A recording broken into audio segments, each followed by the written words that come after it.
You've probably heard that meditation is just relaxation, a way to calm the mind, silence the chaos, and find inner peace.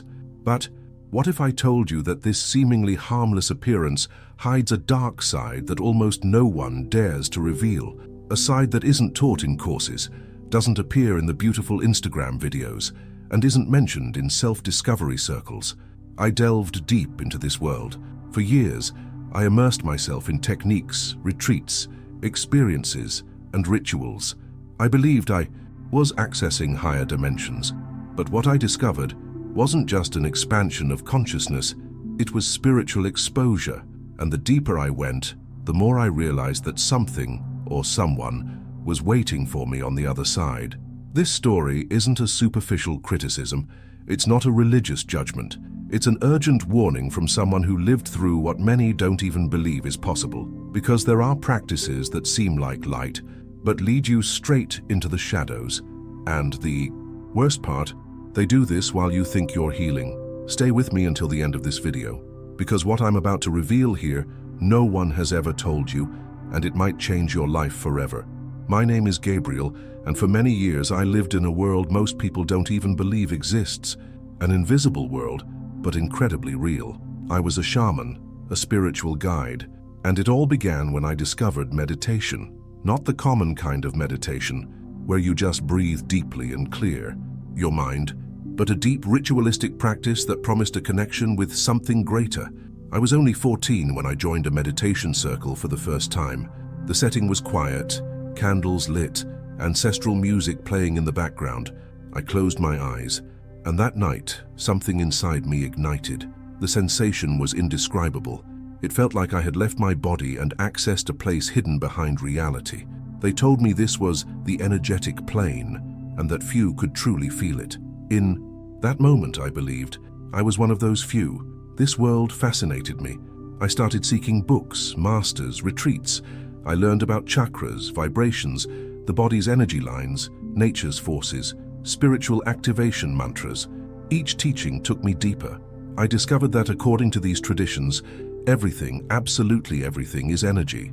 And by meditating, I was aligning myself with these cosmic frequencies. The idea that I could access the universe with my eyes closed was too seductive to resist. At 18, I traveled to Peru in search of a full initiation. There, high in the mountains, I participated in ceremonies with medicinal plants and long, silent meditations. Entire days fasting, seeking the inner voice. I was taught that by quieting the mind and stepping out of rational consciousness, I would connect with spiritual guides, evolved entities that would guide me toward my life's purpose. And I started hearing voices. I felt presences. I saw images during meditations. They called it a spiritual awakening, and I dove in headfirst. I returned to Brazil determined to become a bridge between the visible and the invisible. I began working with people, organizing meditation circles, spiritual retreats, healing sessions with crystals, shamanic drums, guided breathing. They called me a quantum therapist, an energy facilitator, an urban shaman, and I believed I was truly helping people. They came to me seeking peace, purpose, healing from anxiety, from emptiness. I guided them through deep meditations, where many said they saw figures of light, received revelations, felt the universe responding. This gave me even more certainty that I was on the right path. The practice became a lifestyle. I lived off it. My schedule was packed. My videos about vital energy had thousands of views, and with every message of gratitude I received, I felt I was fulfilling an important role. I taught people to activate their energy field, to raise their frequency, to open their third eye. There was technique, there was method. Nothing was improvised. But over time, I started noticing something strange. Some people came back saying that after the sessions, they began having disturbing dreams. Others felt a constant presence near them. One woman told me, "It feels like I opened a door, and now I don't know how to close it." At the time, I told her it was part of the process, that it was ego resistance, as we were taught. But inside, something stirred. I myself had started feeling a different kind of unease. That's when I began to realize that maybe not everything that seems like light comes from light. If this story has sparked the light of your curiosity and you want to know more about the subject, don't waste time. Subscribe to the channel now, because in the next few minutes, I'll tell you what happened to me after years immersed in this universe. You'll never see meditation the same way again. And what comes next? No one has ever dared to tell you. Everything seemed perfect. My sessions were in high demand, the testimonials were moving, and more people came to me every day seeking healing, direction, a reconnection with themselves. I was invited to events, spiritual experiences, consciousness expansion retreats. I became a reference in that circle, but silently, something inside me was screaming. One night, I got a call from a woman who had attended one of my guided meditation circles. She was crying. She said that since the session she felt chills at night, heard whispers while sleeping, and had recurring dreams of being pulled into a dark place. She asked me, distressed, "Gabriel, did you open something in me that I can't close?" I tried to reassure her. I told her it was normal in energy cleansing processes. I reinforced that light disturbs inner shadows. But when I hung up, I was trembling, because her description sounded like something I was also experiencing and hiding. I began noticing that what many called spiritual revelations often came with mental confusion, a sense of presence, and even anxiety attacks. People told me I felt like something was watching me after the meditation, or I started having thoughts I never had before, and I can't control them. At first I justified it, but then I started to fear. One early morning, I decided to do a deep meditation alone. I turned off the lights, lit my incense, played a 482 Hz frequency sound, and entered a state of immersion. But something felt off that night. When I closed my eyes, I found myself in a dark place. It wasn't like the other times. There were figures around me, all staring at me. I felt my body paralyzed, as if something invisible was pressing down on me. I heard laughter, cold, long. My eyes snapped open, and everything in the room was freezing. The air was heavy. The silence wasn't peace. It was a threat. That's when it hit me. I wasn't leading these practices alone. There was something else behind it. I started researching. I dug into ancient texts on meditation and ritualism. I discovered that in various traditions, deep meditative states were used as a channel for invocation, not just relaxation. It was a way to connect with spiritual entities, not all of them friendly. I began reevaluating everything I believed. What I thought was light might just be a disguise, a bait. And the worst part, I had led others down this same path. I spent nights without sleep, and every time I closed my eyes, I remembered the woman who said, "You opened something in me." What if she was right? What if, in seeking light, I had opened real spiritual doors that I didn't know how to close? Did you ever imagine that this kind of meditation could open spiritual doors on this level? Have you ever meditated? What did you feel? Share in the comments. Your testimony might open someone else's eyes. After that night, I couldn't fully engage in the practices anymore.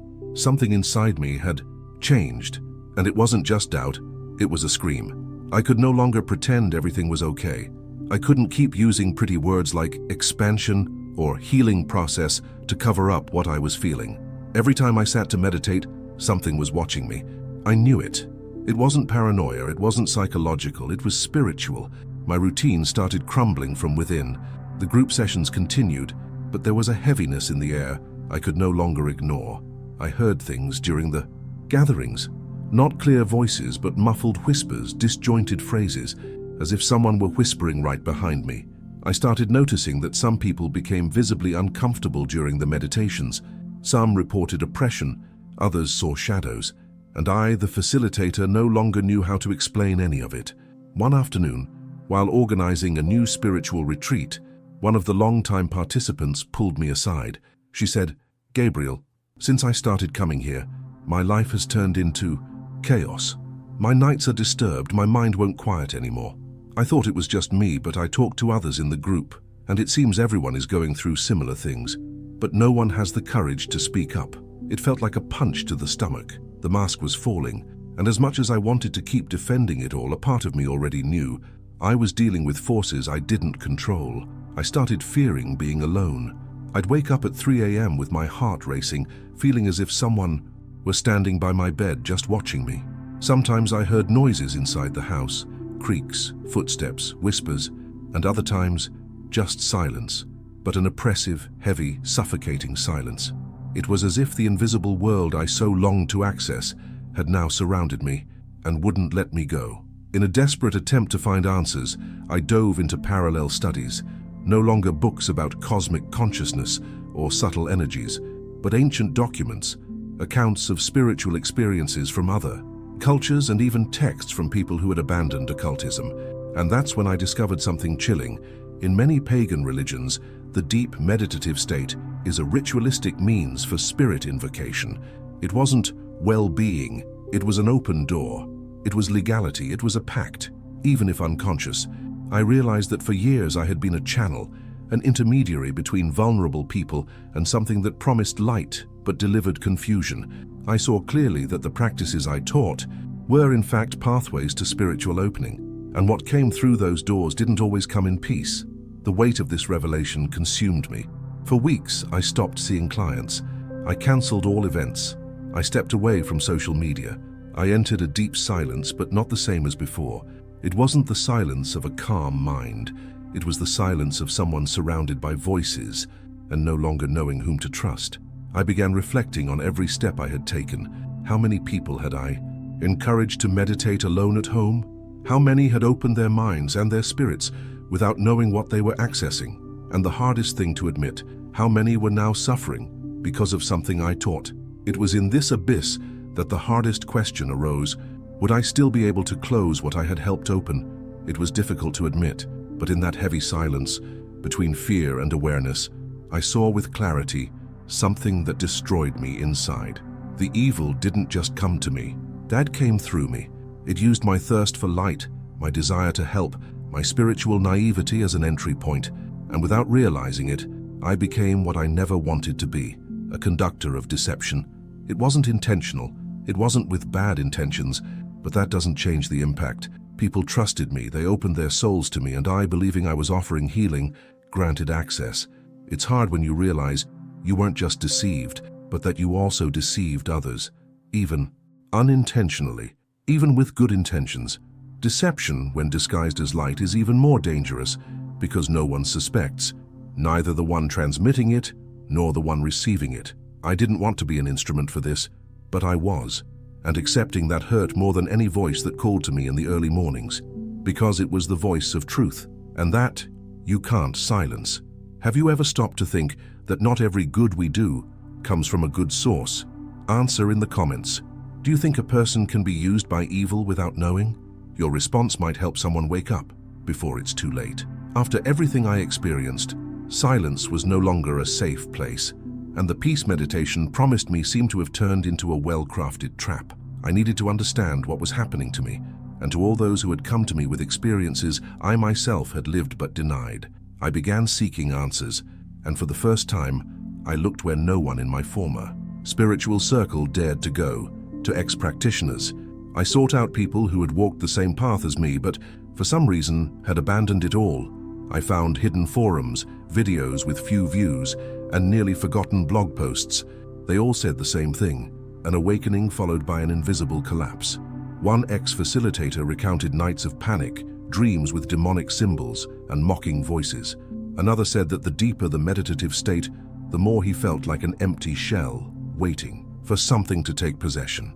One of them told me outright, meditation doesn't connect you with the universe, it just lays your soul bare, and you don't control who or what crosses that threshold.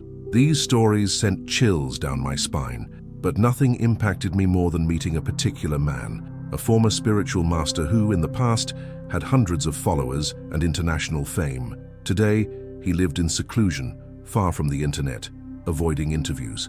I managed to contact him through a mutual friend. When we met, he looked into my eyes as if recognizing a mirror.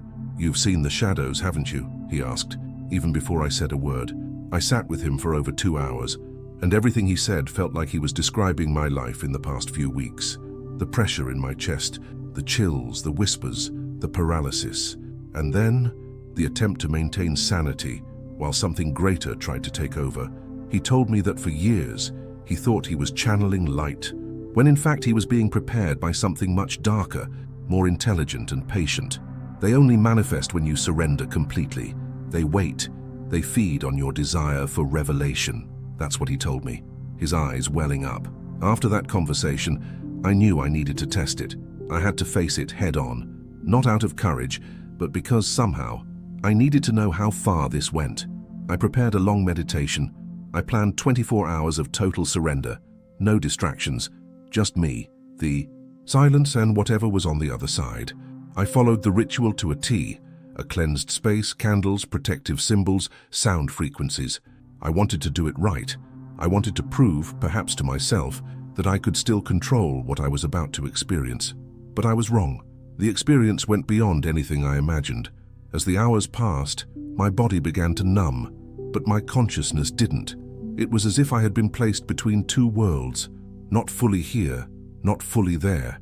I felt my body paralyzed. My eyelids grew heavy, but I saw shadows moving around the room. It wasn't symbolic vision. It was real perception. They were there. And then the whispers began. A strange, guttural language, impossible to decipher, but my spirit understood it as a threat. Time seemed distorted. My body felt like a vessel, open, vulnerable, and the oppression grew, as if something wanted to enter. Something that didn't ask permission, but had already been invited long before, when I still thought I was meditating for light. When I finally managed to open my eyes, the house was freezing. The candles had gone out.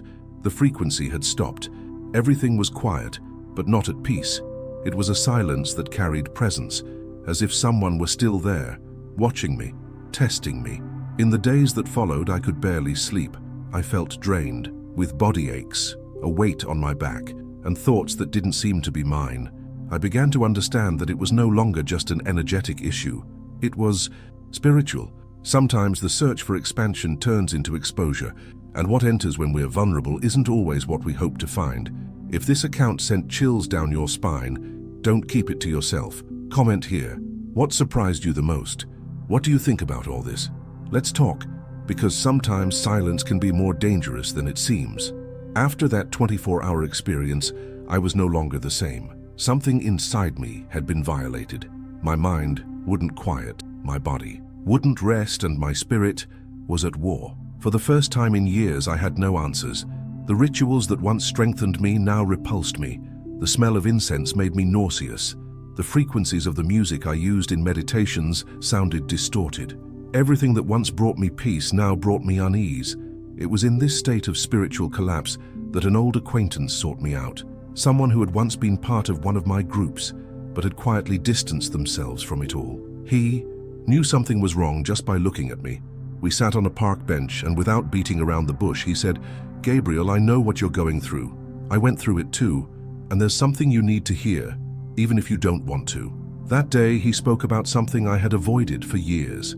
Jesus, not the ascended master of esoteric philosophies, not the universal love symbol used in self-help books, but the real Jesus, the living Christ, the one who doesn't invite us to expand our consciousness, but to die to our ego.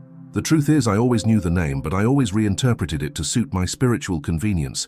But there on that bench for the first time, I heard that I needed liberation, not expansion, and that tore me apart inside.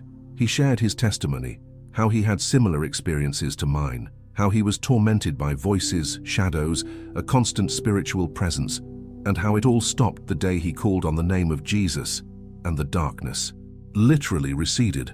I wanted to doubt, but there was truth in his eyes, a peace different from the one I tried to create, a peace that didn't come from techniques, but from someone. In the days that followed, everything he said echoed in my mind.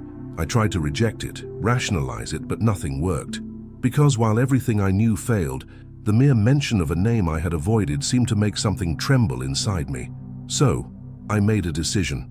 I locked up the space where I worked.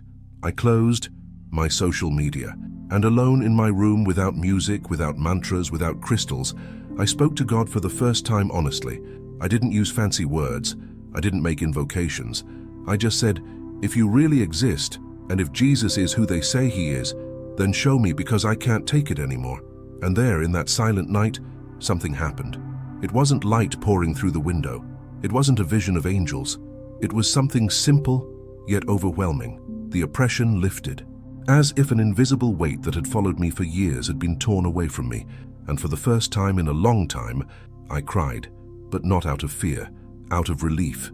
For years I thought I was in control, but the truth is, I was being guided by something that smiled at my blindness. Only when truth entered did everything false dissolve, without a fight, without a shout. Because when true light arrives, darkness has no choice. It disappears.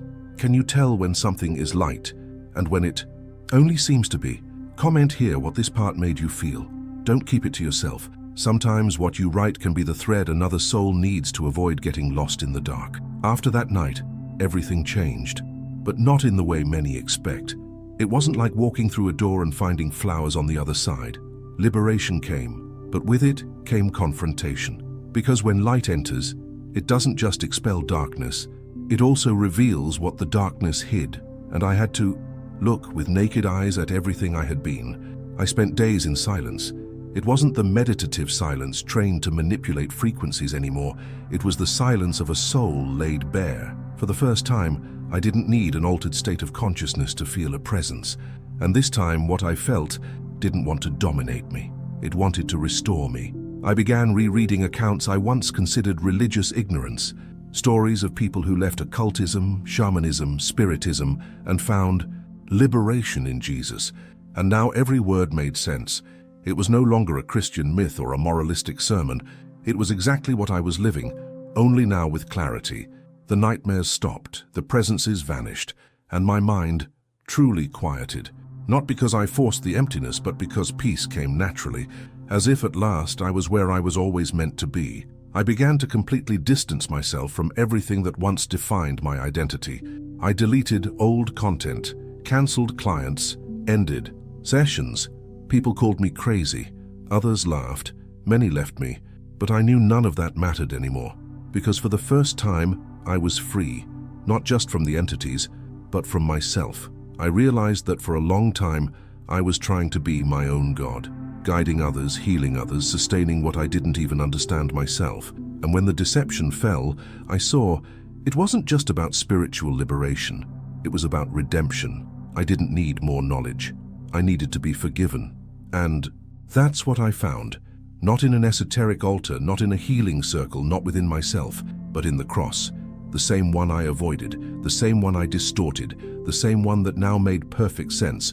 The greatest liberation anyone can experience isn't escaping a spiritual attack, and it's escaping oneself.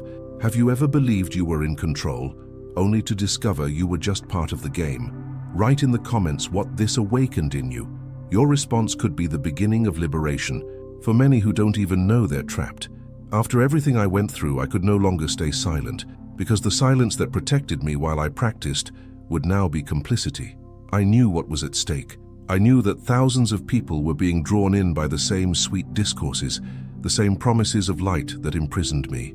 And the worst part, many don't even suspect. They're opening their homes, their minds, and their spirits with total trust, unaware that they're granting legality to something that could destroy them from within. That's when I understood that my pain had turned into purpose. My deception became a testimony, and what nearly killed me spiritually would be exactly what God would use to save others. I began sharing my story with those brave enough to listen. At first it was hard. Some called me a fanatic, others said I'd lost my mind. But I'd rather be ridiculed for telling the truth than applauded for upholding a lie. Gradually, people started seeking me out. People who had also seen shadows, who also felt presences, who also thought they were crazy for experiencing spiritual phenomena no one explained, and that the spiritual community called normal. That's when I realized I wasn't the only one, and what happened to me is happening to many now. Only not everyone manages to escape. Today, my purpose is clear: to speak about what almost no one dares to expose, to show that behind much of inner peace lies an invisible spiritual war, that not every awakening comes from light, that not every energy is neutral, and that there is one name before which all darkness recedes: Jesus. No, I'm not perfect. I haven't become a saint, but now I see. And the difference between someone trapped and someone free is exactly that, the ability to see. If you've listened to this story this far, perhaps it's not a coincidence. Perhaps you yourself are in that place between sleep and awakening. Perhaps you're between ritual and oppression. Perhaps like me, you've sought answers everywhere, except where the truth has always been. And if that's your case, I want to tell you one thing with all the conviction I have today. It's not too late. Do you know someone who needs to hear this truth? Write in the comments who came to mind. Because this video isn't just a testimony, it's a warning. And perhaps, through you, someone can awaken in time. Today my life is completely different. Not because everything became perfect, but because now I know who walks with me. I no longer live trying to manipulate energy. I no longer depend on symbols, rituals, or techniques. What once kept me busy, trying to control the invisible, has been replaced by something infinitely more powerful. A living relationship with the one who is truth. Yes, I still deal with consequences. I'm still recovering from everything I opened. But now I walk with direction, with true peace. Not that fragile sensation from a lit incense, but a peace that endures even in silent nights. My mission today is clear: to expose the darkness that once used me and point to the only light that set me free. I use my story as a weapon. My past became a bridge. What was shame turned into a tool. And what nearly destroyed my soul is now a living testimony that no pit is too deep for God's hand to reach. I speak to whoever will listen, to those who've gone too far, to those who feel they've opened doors they can't close, to those who, like me, sought truth but found deception. And if this story reached you, perhaps it's not by chance. Not every search is wrong, but searching in the wrong place can come at a high cost. Gabriel wasn't a bad man. He was just hungry for answers, like many are now. And it was that misdirected hunger that opened doors he didn't know how to close. The truth is, when the soul is empty, anything can seem like light, even darkness. Discerning this is what separates liberation from deception, life from destruction, truth from illusion. If this story spoke to you in some way, don't leave without subscribing. Activate the bell and click on the next video now, because there we'll continue together on another magnificent spiritual journey. You'll be surprised by what comes next.